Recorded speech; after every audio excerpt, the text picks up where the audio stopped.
All right, we'll start with solid geometry. Okay? So, we're done with the planes, no? Pag sinabi kasi nating plane 2D, when we say solid, 3D. Okay? So, dito pag-usapan natin yung iba't ibang klase ng solids, no, na mabubuo. And if you come to think of it, um, this will be, or this solid will be generated through 2D shapes, no? Parang pinagtagpi-tagping 2D shapes in general, gano'n natin sa titingnan. Okay? So let's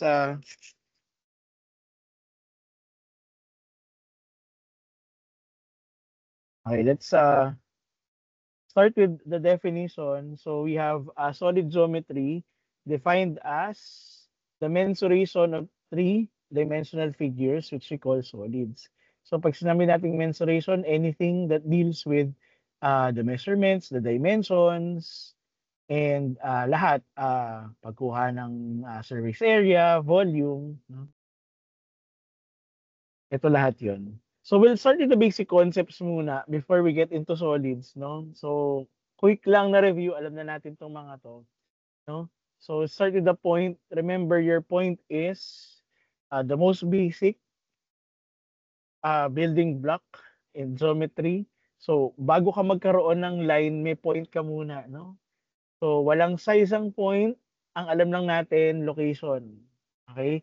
So we put a dot and then we put a letter, a capital letter on top of it to show what a point is. Okay, next, sabi ko nga line, no? So binubuo to ng maraming points. So it can contain infinitely um, many points. Okay? However, it doesn't define its thickness, no?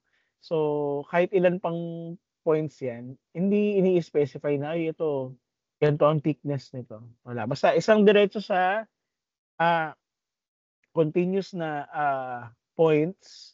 Okay? And it goes both directions forever, no? So, dire-diretso yan, walang hanggan. To the left and to the right, o kung saan man papunta yung dalawang ano.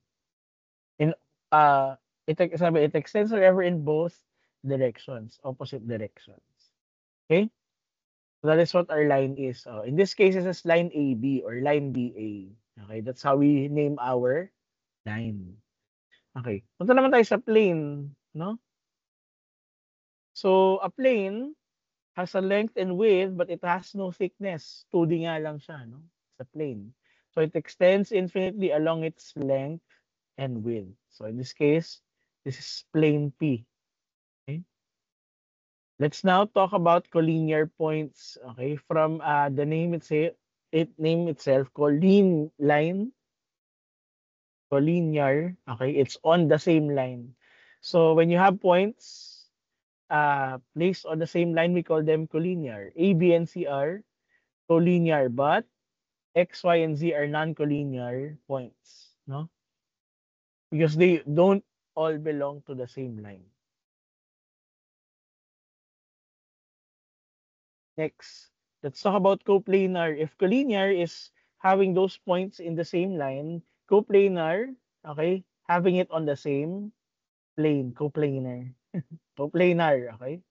So in this example, so we have points D, E, and F being on the same plane, no?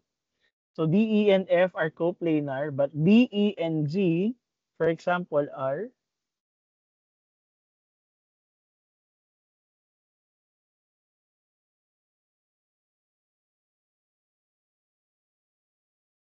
also coplanar. But when you look at D, E, F, and G, okay, hindi na sila magkakasama sa isang plane. Okay? So you might be wondering why D, E, and G can be on the same plane is because um, if you look at their position, there can be a plane drawn between D, E, and G. So kaya considered pa rin siyang in the same plane. Pero kapag magkakasama na lahat, D, E, F, and Z, I don't think you can create a plane out of it. No? Okay? So why are we starting with this one? Because a plane can be determined by any of the following. If you have three non-collinear points, Okay? Or if you have two intersecting lines or two parallel lines, that's how you will be creating a plane. Okay? Sige. Let's go back with the concepts. Balik tayo sa line segment. Ano ba ang line segment? A line segment has two endpoints for this, in this case, in this example, it's line segment A and B. So all points on AB that are between points A and B. So line segment, portion of a line, no? Tapos ang endpoints ng line segment ay point. Okay? Kasi ang line, ang dulo-dulo ng arrow, di ba? Or it extends infinitely in both directions. Pero pag line segment, ang limit niya is yung dalawang endpoint or dalawang point sa dulo, no? Sa magkabilang dulo. So we call that your line segment. Next is, yung lagi nating binabanggit when we started talking about angles, it's array. Okay? So, array, compared to a line segment, yung isang endpoint ng ray, it infinitely goes to that direction, no? So, parang dito nang galing yung ano yung concept ng ano 'di ba sun rays, no? Kasi manggagaling yung ray from the origin, yung sun, tapos it goes infinitely to all directions, no? Ganun yung ano, idea. So, gano'n, no? So, pag line segment, ang endpoint, dalawang point, 'di ba? Sorry, hindi tayo magsulat tayo. Para lang makita lang natin yung comparison, no? So, pag dalawang point, segment. Ayan. Segment. Pag dalawang arrow, line. So, this is line segment as well. Kapag point tapos arrow, it's array. No? Yan yung ano, comparison nila ng endpoints. Okay? Sige. Let's look at an opposite ray. An opposite ray is when, for example, your ray AC or CA, okay? And then you have, let's say you have line ACB, and then you have ray CA and ray CB. So these are considered opposite rays. So they originate at the same point, and then it goes at both directions. Opposite ray. Okay? Let's talk about intersection. Intersection naman, okay, are two or more geometric figures that intersect if they have one or more points in common. Okay, for example, you have these two lines that intersect at a certain point. Then you have a plane that intersects with the line. So yung point na yun, those are intersection. Or pwede namang you have two planes. Ang intersection nyo naman ngayon ay line. Okay? So those are hindi lang point ang intersection. Okay, pwede ring line or segment ang orientation, intersection. Okay?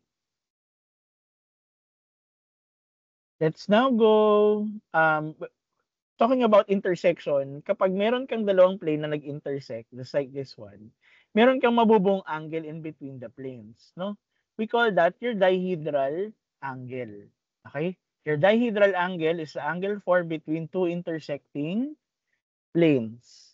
Okay? So kung mapapansin natin, if you have your two planes, meron kang common edge, o yun yung intersection, yung common edge. No? And you have a common face.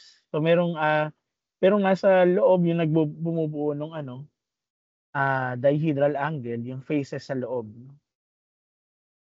Okay? So let's say your angle is a right angle. So we call it a right dihedral angle. So this is when your plane becomes perpendicular, no, with the intersecting plane. Okay? So pag naging perpendicular sila, you form a right dihedral angle. Okay? Sige. From the name itself, no, when you say two, and then hedron or hedral, it talks about the face, no? So angles made by two faces. Yun yung pinaka-base na definition. Okay? Then let's talk about polyhedral angles. Okay? Pag polyhedral angle, it is made by three or more planes which meets at a common point which we call the vertex. Vertex pa rin naman. Okay? So these intersecting planes are the faces of the polyhedral angle. And this line of intersection, we call them edges. Okay, so a plane which cuts all faces of a polyhedral angle except at the vertex is called a section. Okay. So this is your edge. Ayan. This is your edges, no? Kumbaga dyan nag-intersect or nag-meet yung dalawang faces. So this is your another edge. Basically the boundaries, no? Those are your edges. Okay, then this is your vertices, yung mga yan. This is your vertices. Kasi dyan nag-meet yung mga faces natin. Ano?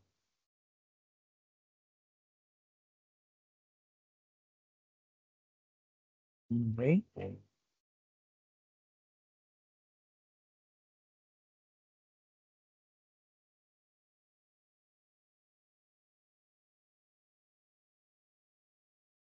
Alright. Sige. A face angle, let's talk about what a face angle is. Yeah. A face angle is the angle at the vertex and formed by two adjacent edges. Okay? So pag nakita mo itong dalawang edges na to, this is your face angle. Let's say in this face VBC, triangle VBC, itong angle na to, this is a face angle, angle VBC. No? While a dihedral angle of a polyhedral angle is a dihedral angle formed by any two intersecting faces. So ang magiging dihedral angle mo naman dito, it can be itong edge ng VE tapos dito sa face nung pentagon sa ilalim. Or itong itong edge na VA tapos dihedral angle, di pala dapat sa edge, sa face, no? Okay, kunyari, between these two faces, itong VED, tapos yung pentagon sa ilalim, that's a dihedral angle. No? I hope you can see the difference between the two, no? Ito pala, isa-isa pala dito. So, your section ABCDE is the pentagon at the bottom. Okay? Then your polyhedral angle B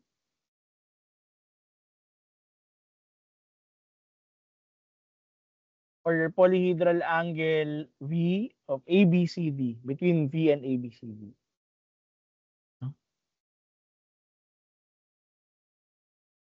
So the vertex is V. Ang mga faces natin, AVB, BVC, CVD, DVE, AVE. Okay? And then yung edges natin, yung tinurungan natin kanina, AV, BV, yung mga edges na yun. CV, DV, and EV. Then ang mga face angles, AVB. Okay? These are, ito yung tinutukoy na. No? AVB, BVC, ito yun. Tapos, CVD, ito yun. DVE and AVE are these ones inside. So, yun yung mga face angles. Though, yung pinakita ko kanina, this is another face angle. Sits within the face. Okay?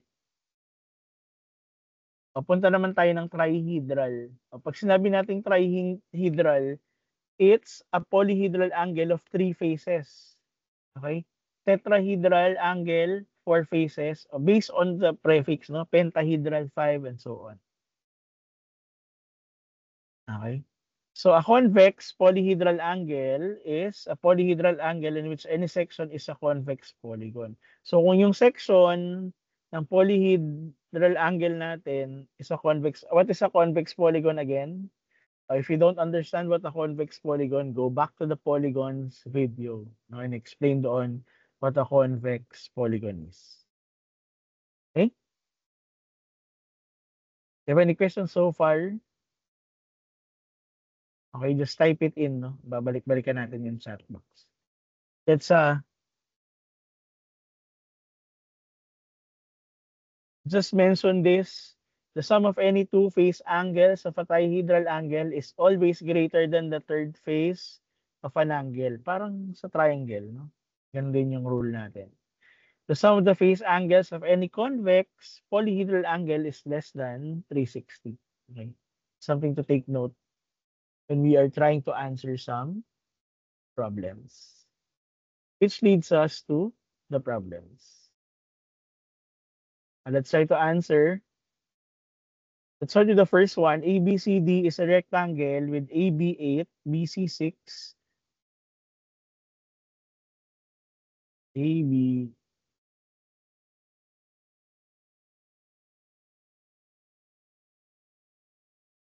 ABCD 8 inches, 6 inches. CE is drawn perpendicular to both CD and BC. CE is drawn perpendicular to both CD and BC.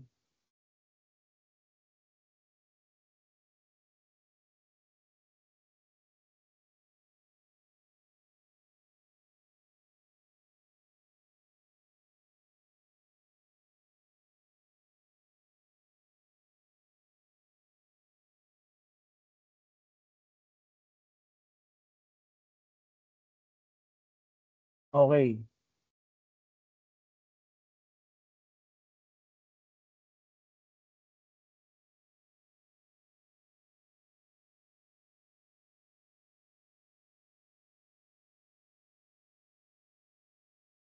Sige, I hope you can visualize. Wait lang.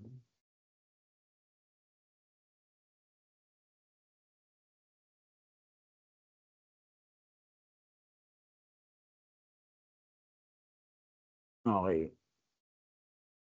So if you were given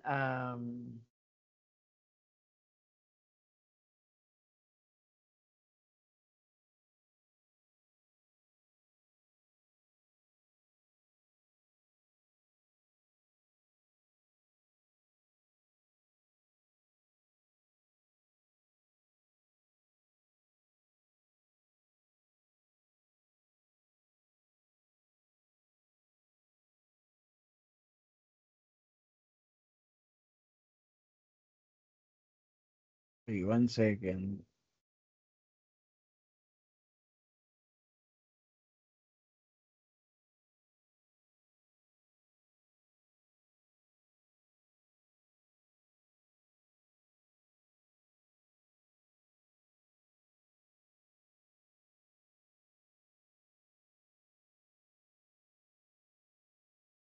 Okay.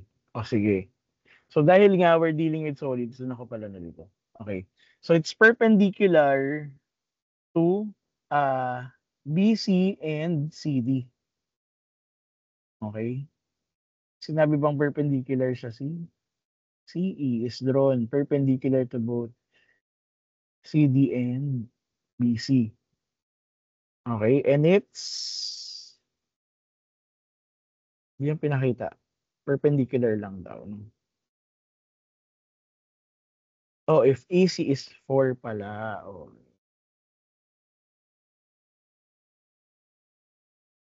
Okay. So, kumbaga, ito yung sa Z. Ano? So, this is E. Point E. So, this is 4 inches. Ang tinatanong, ano daw tong AE? Yan. Ano daw yung length na yan? Okay? So, anong makikita ba natin dyan?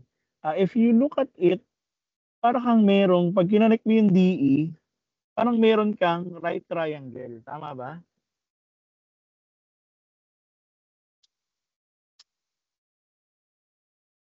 Okay? We can say this is also 8 inches, and then this is all 6 inches. Okay, we're getting the hypotenuse. Tama?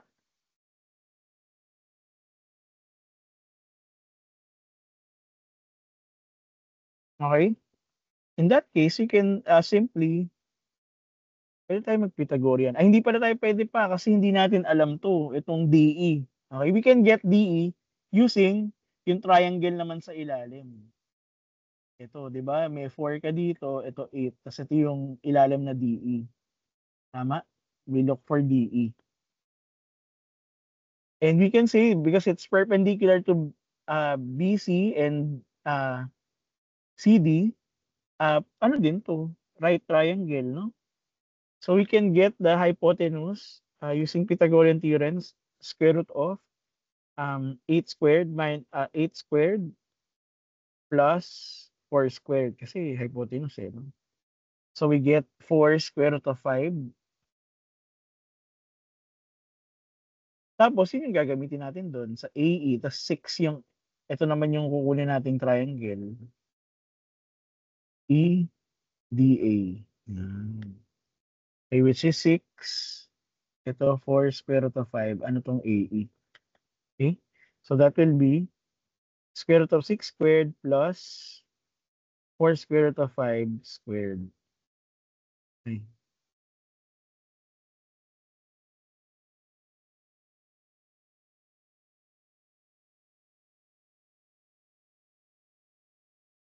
So the answer will be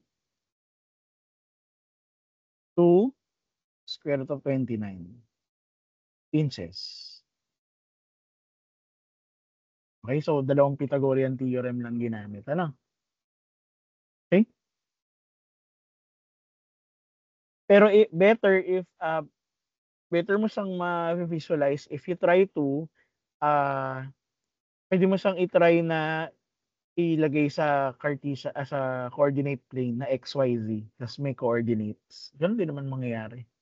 To be using the same distance formula and so on. Okay? Any questions on how we came up with the answer?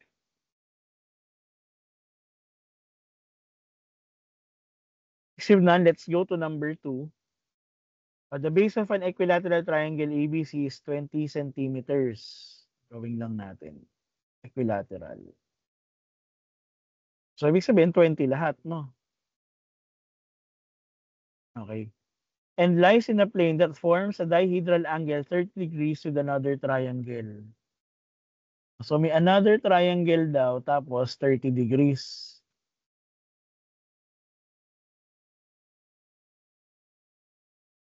That forms a dihedral angle with another triangle ABE on plane M.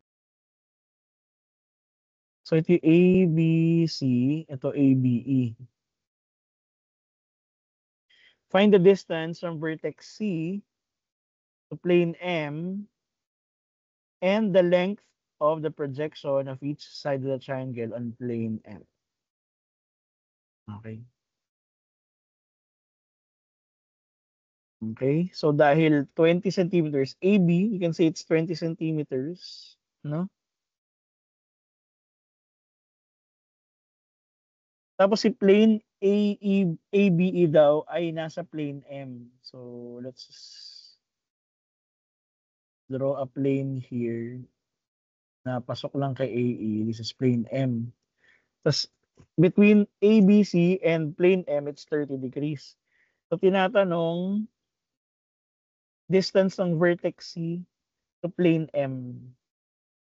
Okay? So kung titingnan mo sa ng side view, ito yung plane M, kasi ito yung ABC, triangle ABC. Tapos ito yung ABC, ito yung plane M na may ABE. So dahil ito ay 30 degrees, ang tinatanong ano yung distance ng point C,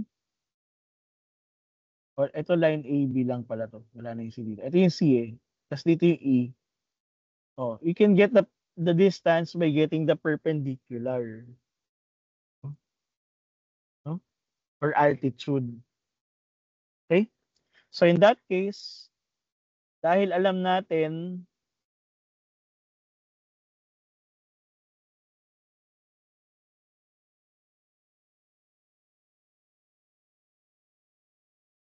equilateral.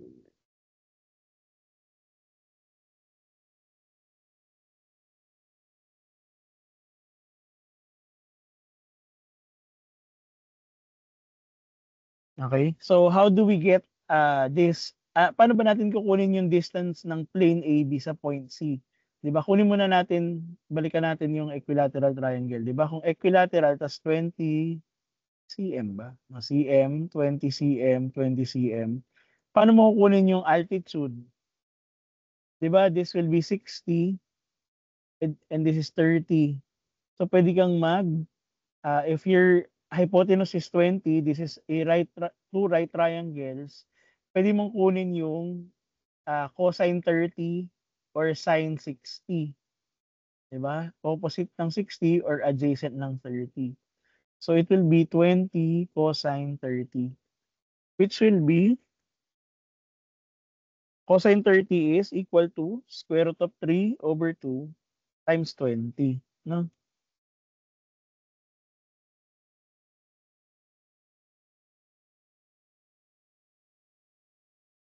So therefore, your altitude H will be 10 square root of 3. Kasi 20 times square root of 3 over 2.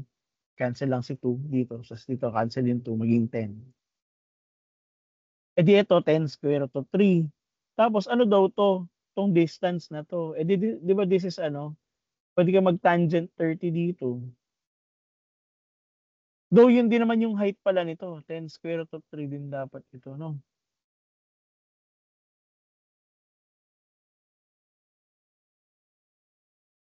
Okay?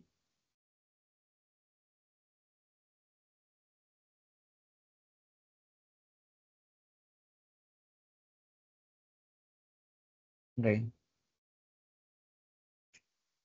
Sige. To solve for the distance, we can get opposite na lang ba? Number adjacent.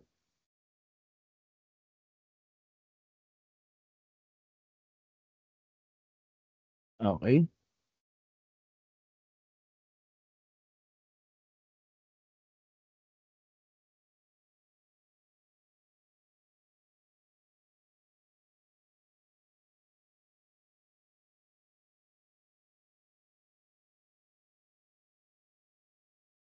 To get the distance, mag-sign na lang tayo. Opposite then your hypotenuse, 10 square root of 3. Okay. Sorry, sinabi rin ba na ano? Hindi, another triangle lang daw yung ano eh. Ah,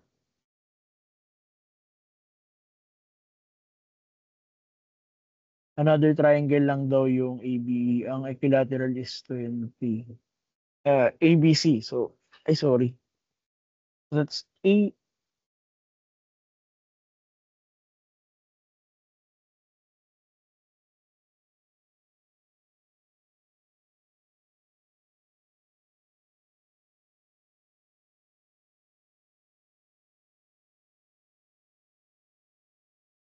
To plane M.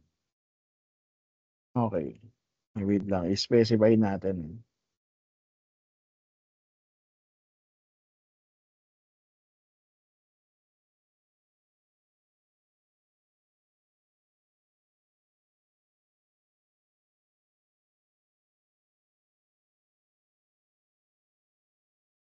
Okay. Sige. So, if inimagine natin, we're talking about this, yung opposite,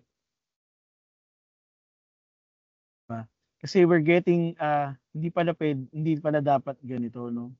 Ah, kasi 'di ba may triangle tayo, tapos may altitude, ito yung ano, equilateral. Tapos ito yung plane M, for example, no? Tapos kinukuha natin yung distance ng point C to the point M, to point M. So basically,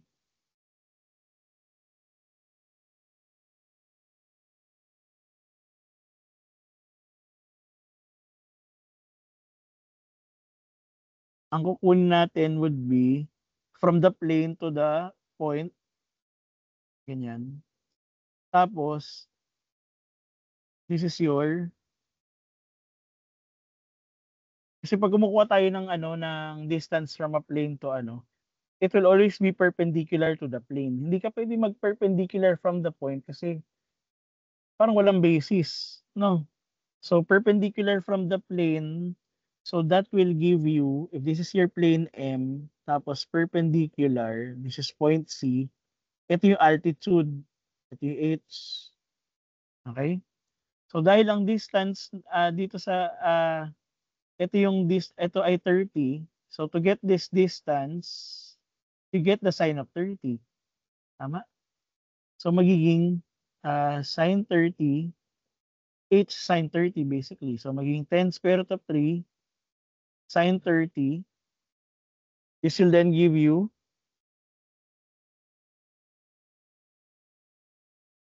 ano ba ang sine 30? 1/2, 'di ba? So, magiging 5 square root of 3.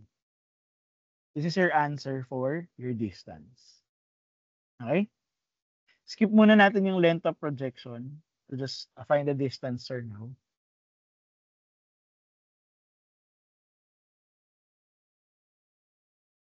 And then let's answer number 3. No?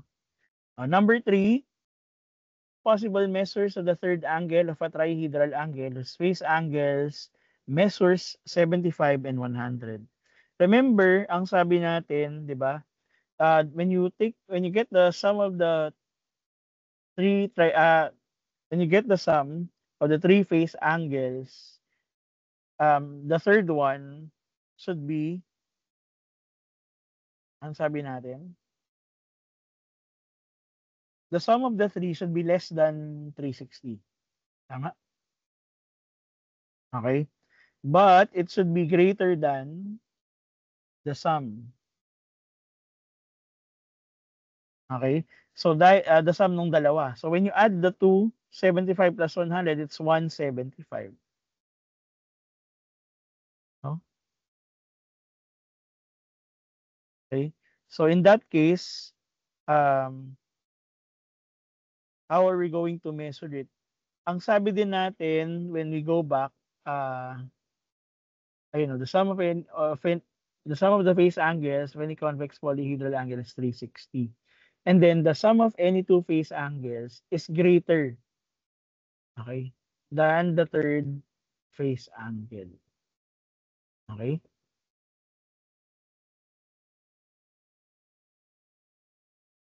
So it will all so dapat kung greater yung sum nila na 175, 'di ba, 75 plus 100.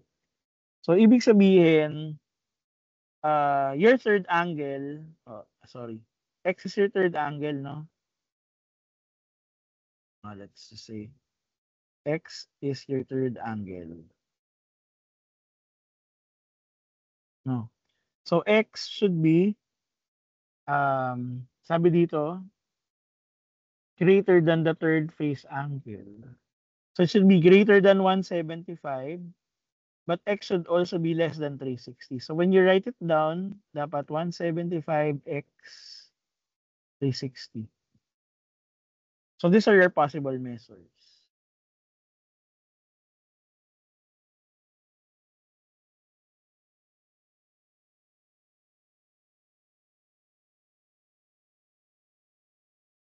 Ay hindi, greater than the third angle pala. Okay. So dapat less than 175 pala. No. Okay? Mali, mali, mali. Less than.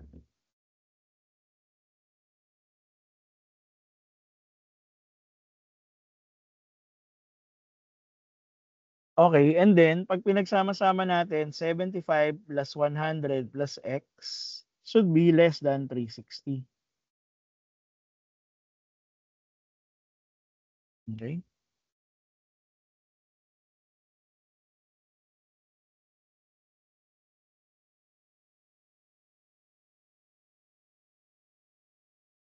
Okay. In that case, dapat ang magiging, sorry, meron bang sinabi na sum? Wait lang. Trihedral. Trihedral lang.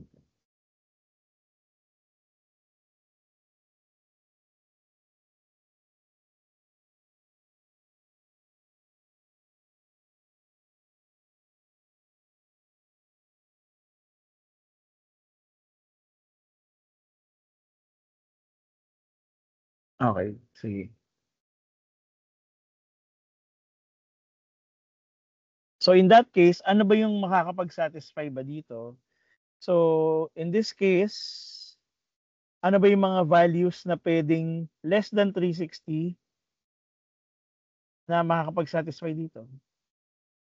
So the angle can be anywhere, siyempre 0 to ano ba yung todo nito?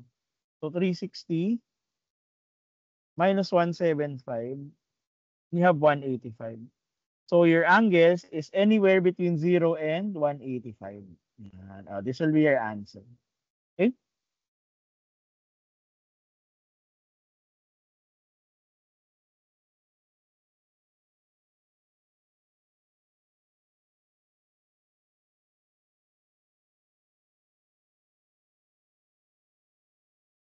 Okay, remember, a triangle should have at 180 of its interior angles.